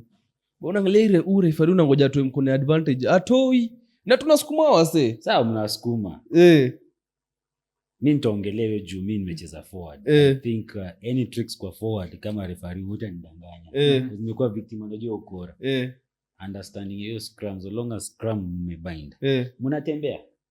The only time referee atatoa mkono ni kama mse anataka kama wase wanataka kuunbind ama kama ina move na wote wako tu bound iko sawa masese kama scrum afa anangoje refa na hiyo mkono yangu haitoki as long as haja pop up hakuna mtu ameunbound tusonge tu leo ni understand you kitu juu I think most of the guys who understand you kitu ati bora inasongesha advantage lazima advantage because nilicheki jana game ya Blood na Oilers kuna most of the time Oilers walikuwa wanatusukuma but referee penalize so to Oilers wanashangaa bana mbona because bado walikuwa bound it's just the same matter more as long as ina move hakuna mtu anaingia side referee will call. Now that is part ulikuwa unasema continuity of play management of the game. Now that's how you differentiate to a level 1 a level 2 na level 3. Saibu explain hiyo kama referee at least yo wajue hiyo part ya kusukuma scrum so long as they are bound au itakuwa pena as long as you have called for a scrum guys have engaged and all of us the scrum is stable the dominant team is just pushing and moving forward. As long as the defending team has an unbound, no pop-ups, continue with your play. Haitakuwa cold. Hapo sasa ndo referee anasema use it. Bas. Hapo ndo referee anasema use it. But again, The only time I'll tell you use it if that scrum is stable. Haiendi popote. Because mtaka na ball ishafika na ball iko kwa last match. That's the only time I'll tell you use it. But when it's moving, the ball ina move na nini hivyo. Kwani ulikuwa unachanganywa na hiyo kitu? Ilikuwa inachanganya. Yeye alikuwa anangoja scrum ako pale nyuma na Hitman anangoja. Sasa unajua mimi siko hapa sioni kitu ama front rows wanafanya. Mimi niko hapa nangoja atoe mkono. Alafu snipe ufanye mambo yako. Ina make sense. Now wewe una expect makosa itoke kwa front rows. Sometimes even it's not the ni flanker. Ametoka mapema. Hapo ndio na hata scrum unakuwa uko chipu sana. Hata unaweza jikuta kuna flankers wengine maybe wanatembezwa na ball ndio kutokea kwa number 6 anarudisha na mkono. Which is illegal. Nimeona mara mob sana. So unafaa kufanyaje kutoka hapo kwa flanker? Tumia mguu. Irudishe na mguu ndani. Na mguu Kwa ukizafuta inakuwa noma. But again, kama wewe scrum huwezi rudisha hiyo ball ndani. Uwezi unajua uwezi rudisha. Na siwezi chukua na hapo basi. Hapo unachukua unaenda. Sawa. Okay. Unachomoka. Nilikuwa nachukia scrum house. Mimi wale nachukia ni watu wa kunipiga mabare kwa mgongo. Sini hawa moli kimove. Sino sasa uisukume. Wewe umepigwa kwa mgongo kama umesweat. Sasa hiyo inaenda kukasirisha, unasukuma mtu ako mbele yako pa. Hiyo kitu bro no. Hiyo kitu ina work. Angalia scrum yenyewe. Yeye ana enjoy yako zile za. Sikia ni show. Angalia ni scrum yenyewe, mmeingia scrum. Then ni kama bana, hii kitu nataka kumove haitai kumove. Alafu tu mara moja tu pigia au maforwards hapa hivi adrenaline inaingianga wanasukumanga hiyo kitu. Probability. By the ebony cool. Probability hiyo kitu collapse. Unajua kuna base ukiwapiga ukipiga mtu hapa hivi chini. Hapo ni noma. Unafaa kumpigana huku wacheki venye ukiwa gym. Unafaa unapigwa uendelee kunini. But hapa chini ni hapo uchungu unapata mtu ameingia hivi. Hii ni uchungu. Unafaa kupiga huko juu. Ka gym time ya ku deadlift ndio mama patanga mtu upigwa bari hapa juu. Hiyo nini? Inakam. Ngoja atoka ulicheza position gani? Mimi. Ngoja kwanza before nijibu. Hakuna player make kuambia ati after game usinipige bare tena. Especially players. Asinaambia basi wewe kaudai kupigwa bari. Usikume hiyo nini? Funny thing forwards we never hiyo time ya game hata ukishapigwa hivyo hata kukumbuka. Hakuna ile bare uchungu nishaipiga mtu aje kakumbuka.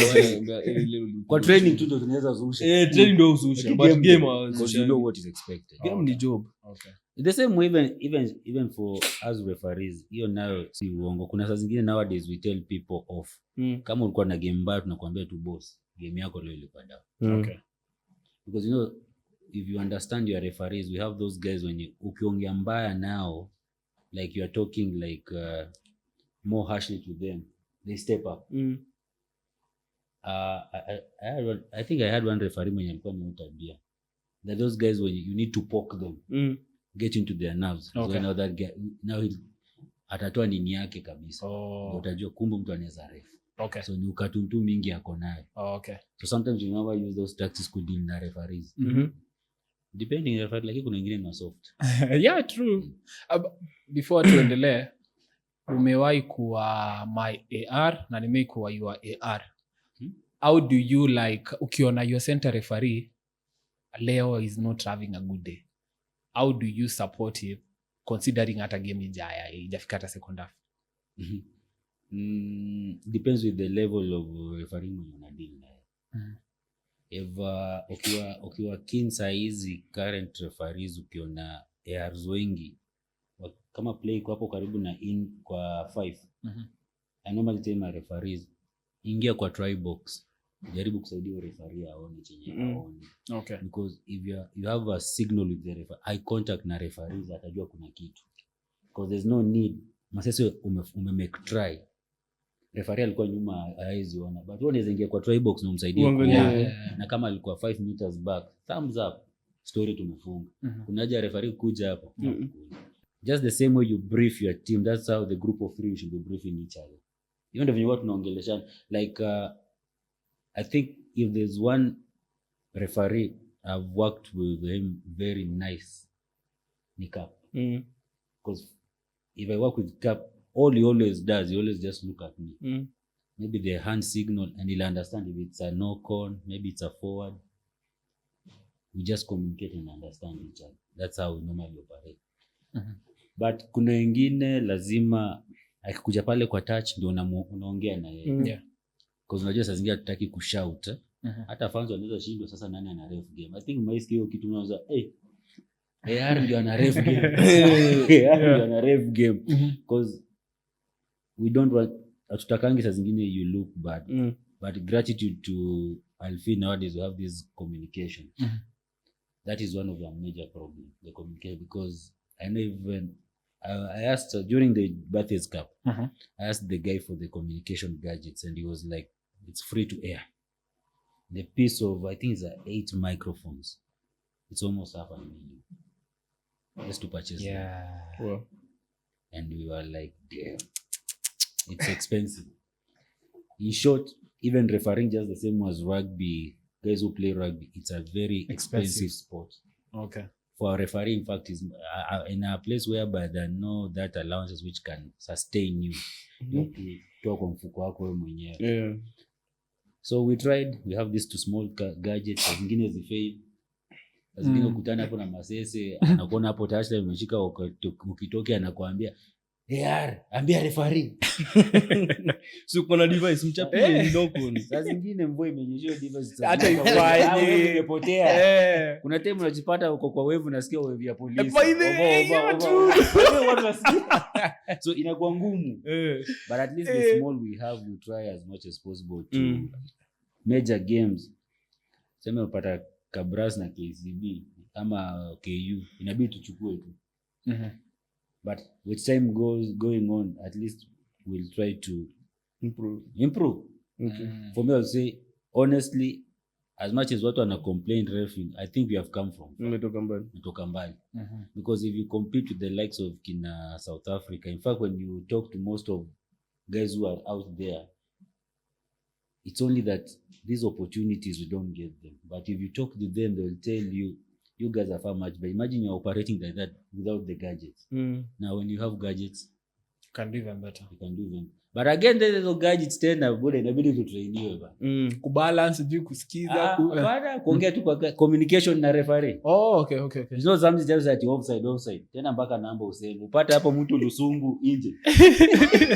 Mazali tuambia kureferee watoto wa kizungu ilimletea noma. Alienda kureferia watoto hizo shule za international school. Ni noma. Wachana huyu wachana. Do like this. Wacha leave that. Nikwambie. Mimi nakumbuka kuna lakini kizungu ni ngumu.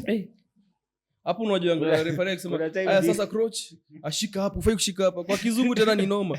Don't catch there, catch here. Kwanza ref madem. Kuna time Victor ameref game ya madem. Hapo kizungu imemstretch. Victor ongea Kiswahili hapa sasa. Victor amesahau ni dem alama don't touch him. Wow. After game was a Victor. Ilikuwa dem, siko game ya madem. Ati kizungu ilipotea. But inaweza potea is true. Hapana wacha. But kukua referee ni one of the fun thing. Mimi nakwambia kuna time. I think one of the funny thing in my there's a question I've ever been asked kwa have you ever cast kwa refing? Have you ever cast kama referee during the game? Yeah, okay. My friend, 90% of referees watu na cast. Mostly kama kuna intercept. Yes, kuna direction. Hiyo kitu wewe inaudhi. Mimi Victor hata hizo school games mimi wana cast. Sasa umsee. Anapita tu boli ndio. Ungacha tu boli video. I think that is one of the thing yenye referee kwanza hakuna referee anapenda intercept. If I'm lying watakuja kukuambia hapa siku moja intercept ni mbaya. Alafu upate mtu kama Odongo ako pale amechukua hiyo intercept. Kumchase ni noma. Basi watu wakisema referee ako club 22. Hiyo try inapigwanga kama kwa 22. Si nilifanya hiyo video ya referee by the referee atajaona unapigia hapo basi yako peke yake si amefika ni try. It's somebody asked me, would you love to go and officiate a game? Nilisema hapana. Which game? Rugby tu. Nilifunga hiyo chapter.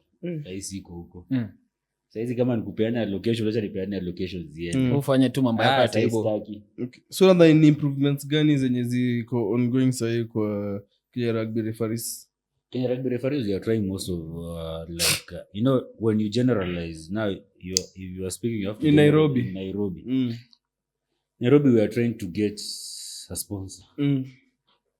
Number 2, tunajaribu kutafuta our own gadgets whereby hata tukienda these international school games we have at least we are trying to move to a more professional, no matter how little small it may be, but ni kitu yenye with time inakuja. And then tunataka subscription whereby with subscription we try to give more exposure to our referees, specifically the upcoming referees. Okay. Because nafikiria kwa hii group ya referees niliona kwa list ya wengi tumehang boots. Okay. Kitu kingine ni wachiki venye high school kuna kuangana opportunities fulani ziletwa za mse maybe anaenda unakuja na tafuta nini high school ma player from high school nasema utakuja staff, mbona marefari wa Nairobi tujaribu kitu kama hiyo, mletezo programs kwa hizi shule za Nairobi. Nice. Kama mse anataka kuwa referee naambia this is the way to do. Tumejaribu hiyo kitu.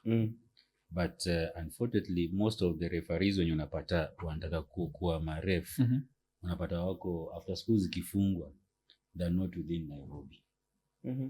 Wengi like Nairobi school unapata most of the national schools unapata watu na waocha.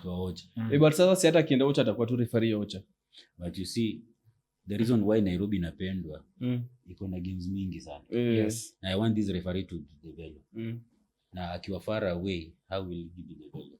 But I managed to mnafaa kudua win at the program. No, in fact that was idea ya secretary to big shout to Linus. Linus. Na bado Yeye ndio alikuwa na hiyo for me kitu for me nimesema sana. Sema tu. Sini for you.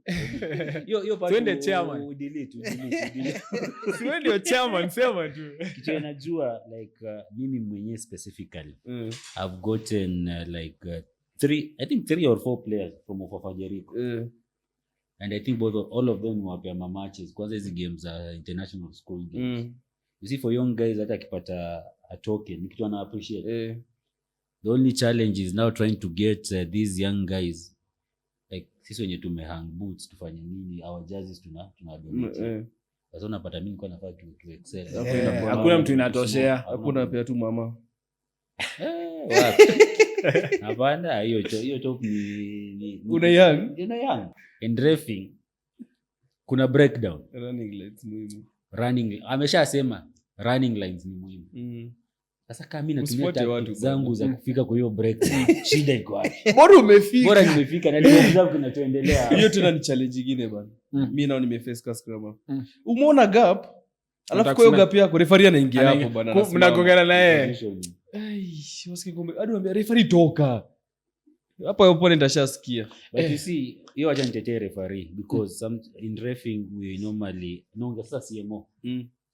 I always tell my referees try to anticipate what play malitenda. So unaona referee amefuata ile play huko.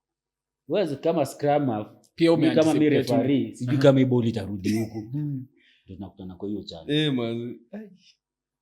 So nataka kuzushia referee. Sijasema namzushia, nasema wewe ina ball. Umeona gap alafu tu kwa hiyo gap yako. Referee ingia hapo kwa gap. Ama ameenda hapo hiyo ni good positioning yake, ameona ana view kila kitu vizuri. Sasa yeye ameingia kwa space bali mtu anaweza pita. Ama unataka kuachia mtu short, referee anaenda hapo. Baadhi hapo ndio penye marefa unasikia tumechukuliwa. Kuna ile picha fulani junior ref gani aliwaiwa na madem, alimwa stool bala alipia. Sijui kama umeiona anyway kwa game Mwamba na Northern Suburbs. Ni Ndong I think. Ni Ndong. Aliwaiwa. Unataka tu kuacha tu short alafu referee anaenda hapo bwana. Anatandika na shanga itakuaje? Pia referee anaweza kutandika pia. Wewe ni bondia. But mimi wanajua kama kuna kitu wewe inashinda most of the referees the position. Na running lines. But we normally try to I give my referees an example. Find the easiest route where you can reach at the breakdown. Make it your space wewe ina challenge sana referees wengi. Because if you don't and that's when you anticipate the play. Because kama nimeenda as a coach najua mnasema ile kitu ya shark. Obvious knowledge. Kama nimehit pale na kuna huku nini, obvious kama watarudi. Unajipata nini hapo? Unafanya nini hapo bwana?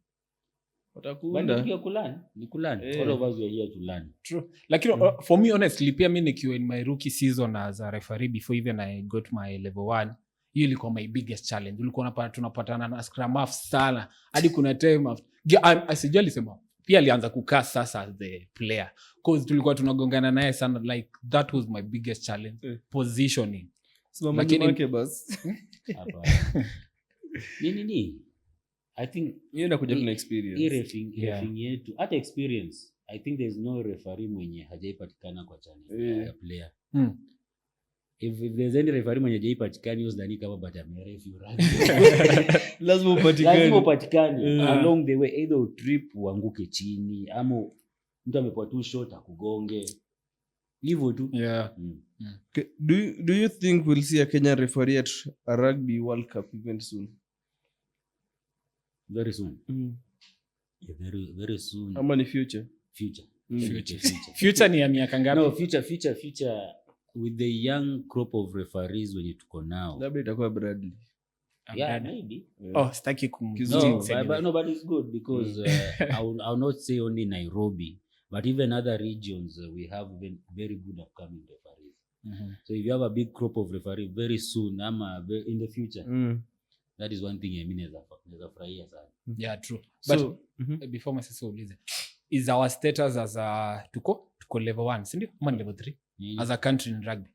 Sisi ni tier 3. Ama tier 1. Tutakuja tier 1. Hiyo kitu gani? Tuko tier 3. Tier 3, si ndio? Hiyo kitu inaweza tu affect our referees even for their progress. I doubt. Okay. Something Kwa ni mnamo. Sometimes I normally say it's the effort you say. Okay. And then if you get that support system, you can be pushed. Like I'll tell you, our current president, kuna vitu mob zenye amejaribu kupush sana, but again, let's be honest, even in World Rugby referee kuna makatels. So before mtu wenyu apenye, inakuwa noma. But hatuta give up. Okay. Sisi kama inaitwa governing council. Okay. So what advice would you give to young and upcoming referees? Consistency. Number 1, consistency na kuwa hard and never give up. Because nothing comes easy. Because I was just joking the other day and I told guys, nilikuwa naangalia hiyo fulani nikajiambia despite of my health, sasa ningekuwa bado nacheza bako pale Mwamba, nimetoka kwa flanka, nimekuja sasa front. Ningekuwa hapo. Kama Tito alitoka center, akakuwa number 8. Even George Mbaisi alicheza until akiwa Tolsi alicheza. For me nothing is always impossible. We just have faith in it. And one thing I always tell them, kindly pray. We always forget to pray. Because there's somebody who told me, as long as unaweza amka asubuhi and you take that breath peke yake, God akona purpose na wewe. Okay. So these young guys, the likes of Kinalo, even Kinadanko, normally tell them, kama sio God atungekuwa. Na ukiona unapanda mileage kila saa, don't forget to say thank you. Okay. Tutafika. Hata wewe nitaka kurecruit ni referee ukahepa. Mimi sasa nafanya vitu mingi. Ndakuja huko nikiretire. Asha retire, injuries zinamsumbua mbaya. Injuries. Tena injuries za magoti. Hizo ni stories za ajabu. Mimi I'll be back very soon. Kama yuko blood wanashinda by the way. Just say. How do financial issues affect rugby referees in Kenya? That's one of the biggest elephant in the room. Hiyo hata nikianza kuexplain, there are many things na hinda vitu mob sana kwa referees. Because like Nairobi would really love to ensure kina matoke watoke hapa tuende experience huko nje venye kuko. Because you see, you are getting used to one environment, it becomes monotonous. Hiyo. Inabo. So if you get exposure, you learn from, and it builds your confidence. That's why you find like referees wa Uganda wanapenda sana kuja Kenya sana, because they get a lot of exposure kubwa sana. Na hiyo ndio tunataka as Nairobi specifically tujaribu tujisimamie sisi. Let's not rely on Kenya rugby. Tuende Mozambique kuna rugby. Unajua kuna rugby. Okay, sawa. Lakini tunaweza nduko pia Namibia. Hamjafikiria kuna Namibia? By the I've never thought about Namibia. Mjue rugby inachezwa wapi? Sinajua nasikia inachezwa tu area moja hapo Namibia rugby. Si kila mahali.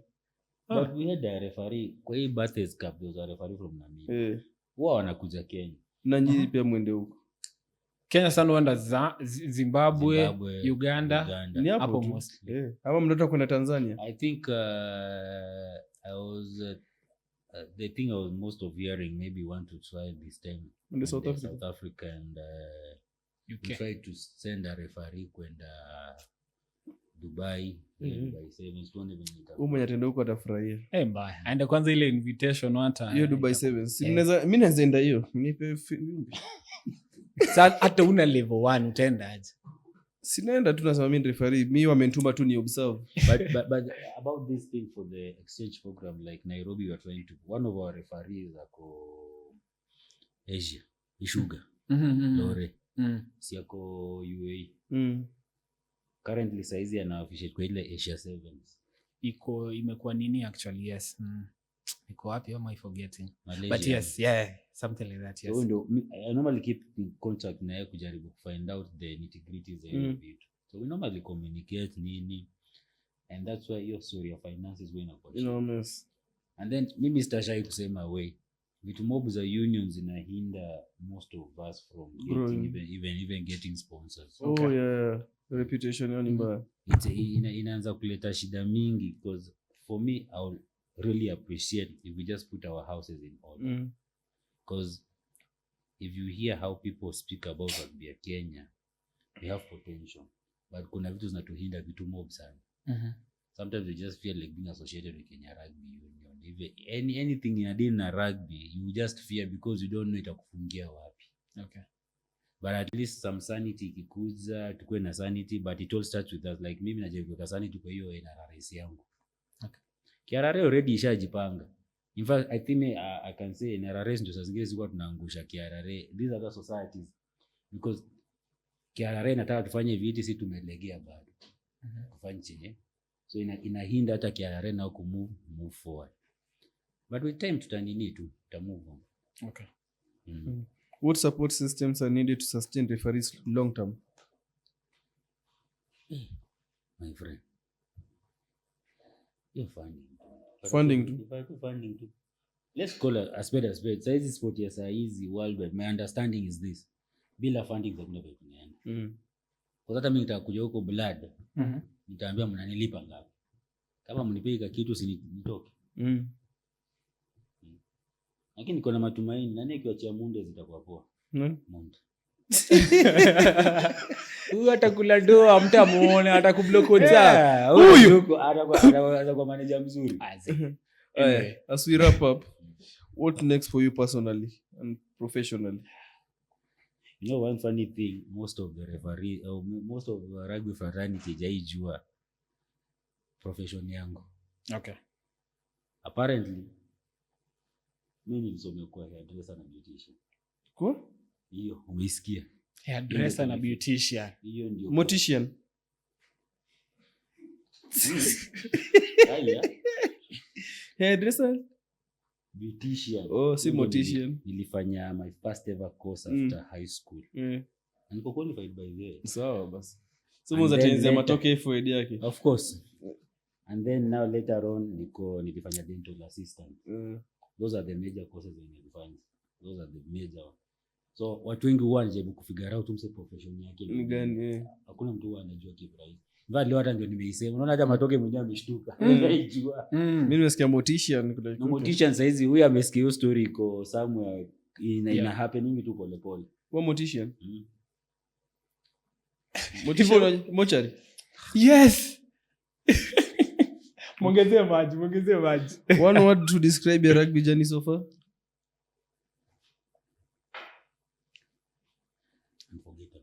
Unforgettable.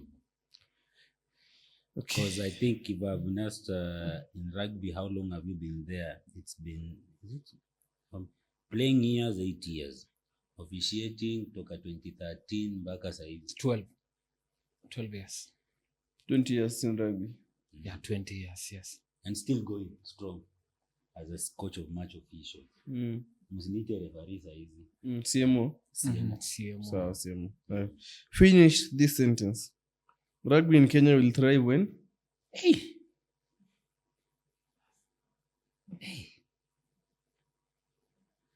Rugby in Kenya, mimi sadanganya, kitu ya kwanza inajua at aspect ya referees tutapigana tu vita. For me, as long as my referees are well taken of it, then it's okay. Na rugby, let's put our clubs in order, because there's something I was trying to add 1+1. We don't have a competitive league. My observation, we have only 3 clubs which are competing. Saizi inaenda kuwa 2 hata, because as you go further inaenda wewe najua penye unaenda chini, because we have only Kabras, KCB, Oilers. Tell me which other club, and yet we expect to be on the higher level. That means you're only choosing from 3 clubs. True. Sometimes I normally wish we repeat that. You remember the old way where we used to have, was there 8 teams? Yeah, let's just go 10 teams zipungue. It will be more competitive. Because most of the clubs in a forfeit games are, because even again these clubs are those who make the referees. Now we are reaching a place where we will not have referees. Tunaenda ku referee, because even a referee wants a challenging game. So kama una challenging, mtu anakupiga 100 and something, ailete shamba. Referee alikuwa ameenda Bronco, simwambia tuende Bronco. Yeah, true. But ni ukweli. Kwa sasa kama siwezi bishana na hapo kwa rack kama scrum. Kila saa tu Masese ameshika ball. Kama sniper ashafunga try. Tena umerudi. Tena kick off dude. Sure. Tena umerudi. Competition gani iko? After hapo uko fit alafu for finals any next game. Hapana. Because you need just to build the whole. In fact, at some point I normally come and tell myself, I find, and that's why you'll find most of our referees, they prefer even officiating school games, international school games, because they are more challenging.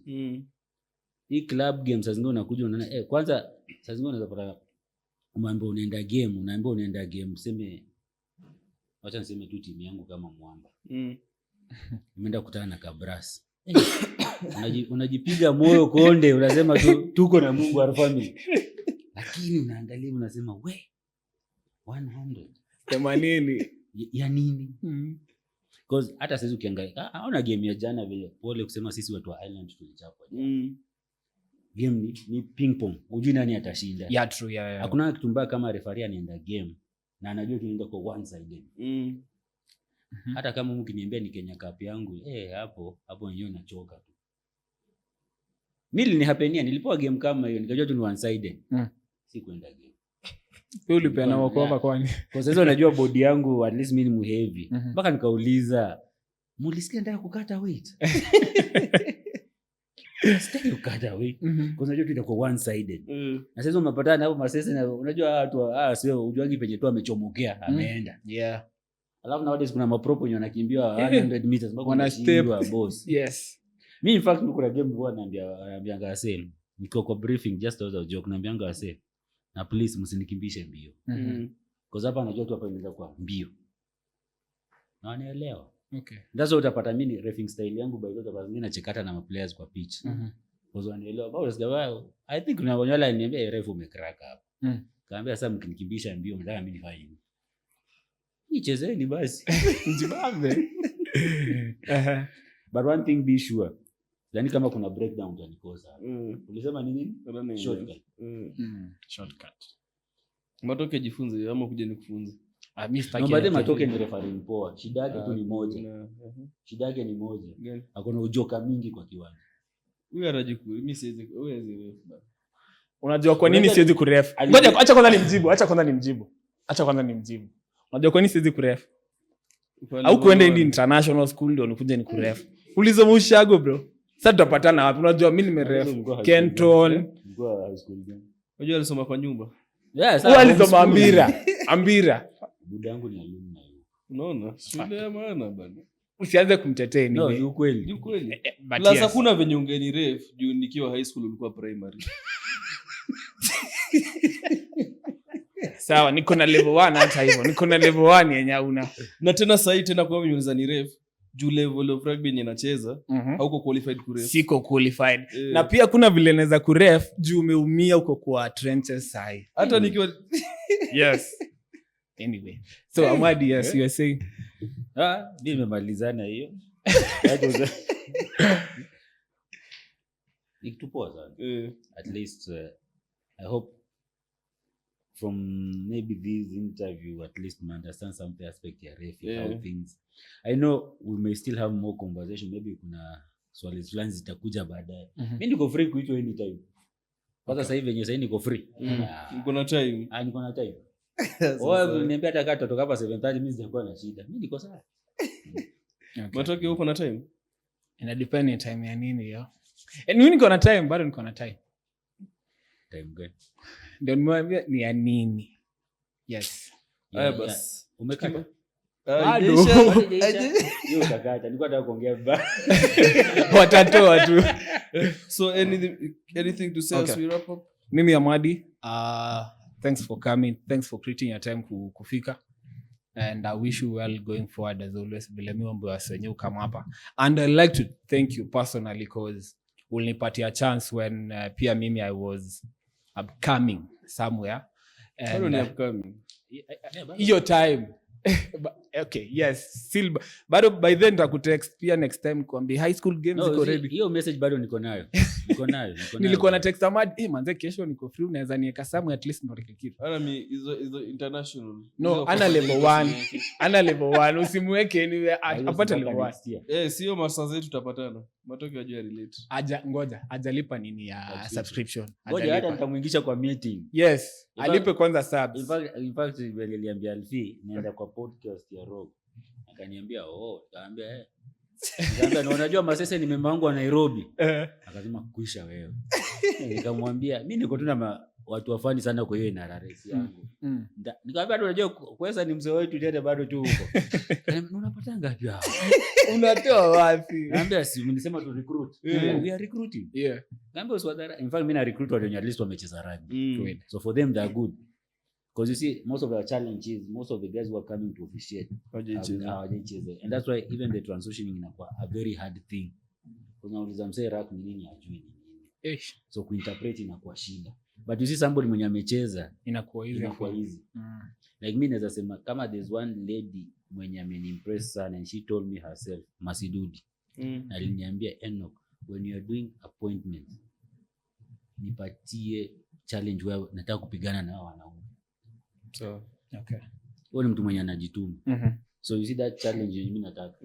But lakini watoto wadogo ni wabaya bana. Bado nasikia sasa Masududi anataka mali anapigana na wanaume. Exactly. Matoke anataka kumpea primary. Sasa atakura waje? No, ina depend what do you want? What do you want to achieve at the end? Mimi najijua, I know. Mimi sitaki kwenda Kenya Cup. Mimi sina pressure. Mimi niko sawa mali niko. Wewe umefika kama mimi. Yes, pressure ni ya nini? Pole pole. Like sitaki game. Lakini hizi game by hizi za kwenda kurefa watu hizi mimi enjoy ndio maana mimi nataka kwenda the best. Anybody mwanataka kufanya refi huwa na advice anzia game za shule. Hata age grade ndogo unaona hizi tag rugby hizi. Anzia. Number 1 zinakupea patience my friend. Wewe ndio refi international. Hapo ndo unalearn pia hiyo continuity ya play. Makosa ni mingi ukipenalize hawezi hita zote. Na hapo pia unajua kupiga firimbi. Hiyo firimbi kuna technique. Yeah. Wezi piga tu hivyo. Because the essence ya hiyo whistle watu tunaambianga referees ikipiga hiyo whistle ule msemo mwenye akonja na kuisikia ajue ni nini. Zita penalty ama ni nini. Si la kuna zingine zinapigwa ambako unashindwa. Ni maandamano ama ni nini? Maandamano ama ni nini? So ni vizuri watu wajifunza kwa pole. Umemaliza message yako? Amadi. I wish you well busy in your bado ni career yake. Si ndio imemwekea Nairobi na motivation. Yes. Mzee cheka nayo kutia motivation. Nafikiri sijui. Aliambiwa nyoe na mama na akanyoa. Ndio maana anasema. Nimeiba hiyo kitu sana. Hata mimi mbele ya kioo. Mimi yangu ni ile na ile client hapo na tunamalizana. Si hata mimi client akuja hivi. Yako ni mbele ya kioo kwenda huko. Kwani client tunamfanyia nyuma ya kioo? Tukiwa na yeye hapo. Anyway, yeah. And I believe yes, it's not the last time we kuja hapo unasema we can have more of such conversations again. Mimi nyama mtaniona hapa. Time hakuna Time iko. One thing I learned, time lazima u create wewe mwenyewe. Ngoja ati time iku create, haita iku create. Mimi maliza. So ni mimi kufunga. And Mwamba, I wish you well in championship. Yes. Mwamba. Championship. Our family Buddha. Tuko sawa. Tuliwa clap jana. Sawa. Haina shida. Nimekuwa loyal sana kwa Mwamba. Hiyo na hata mfanya aje mtu ainitoa huko. Nikatu vile na supporting ile team yenye sasa iko top of the league. Si team zingine hapa hizi. Okay. But nimekuona kuja hapa. Nimekuwa nikizungumza Masese kila saa nataka kukuja kwa hii podcast. Nakwambia nina maswali hivi nikauliza sister yangu, hebu nisaidie hapa. Akaniambia fanya hivi, pambana tu na hali yako wewe. Hata sijakuwa ngumu. Hajakuwa ngumu because my greatest fear was Kiariu ama Kiara itanichukuliaje. Nikajikumbusha Dankuzi alikuja. Nikasema again nini na deny kuongea my mind. In fact kwanza niko sure tujaongea zile vitu major. Because if I've given opportunity hata kukas by the way I know true. By the way mimi ningeongea. But nile saa zingine unasema acha ikae. Sijui mbona watu uko na notion mtu akikuja Rogue Rugby anakuja kuchoma ama kufanywa sijui kuuliwa. Watu wanadhani tu Mali Masese yako ni vita bana. Hey, jameni. Ni waniudhe.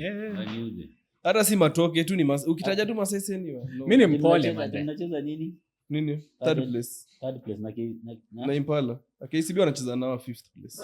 Mnacheza na Impala? Impala mtaidimbua. Ameenda nani? Wewe nani ameenda? Sijui Jules ama June. Ni nani ni huyo? Shori fulani mama. Alisema hatujamaliza. Tumalize vibe. I'm sorry. Mimi nafikiri imeisha, tunaongeza behind the scenes. Ndio anamalizia. Haya, asanteni kunialika. Sawa. Kwa machache mimi ni mzaliwa hapa Koma. Huko ni home bana. Tumeshuku kama bado ni Caltex total. Caltex ndio ilikuzika kwa total, yes. Wewe kupata kama ile rail line yenye iko pale Sitam inapita juu ya lami. Bana. Ile yenye iligonga wase hapa 2014 ama which ya whatever. Ni kitambo. Okay, mambo ya mtaa mtaongelea mtaani. I'm sorry. Yeah. And that was Rogue Rugby episode 28. 28.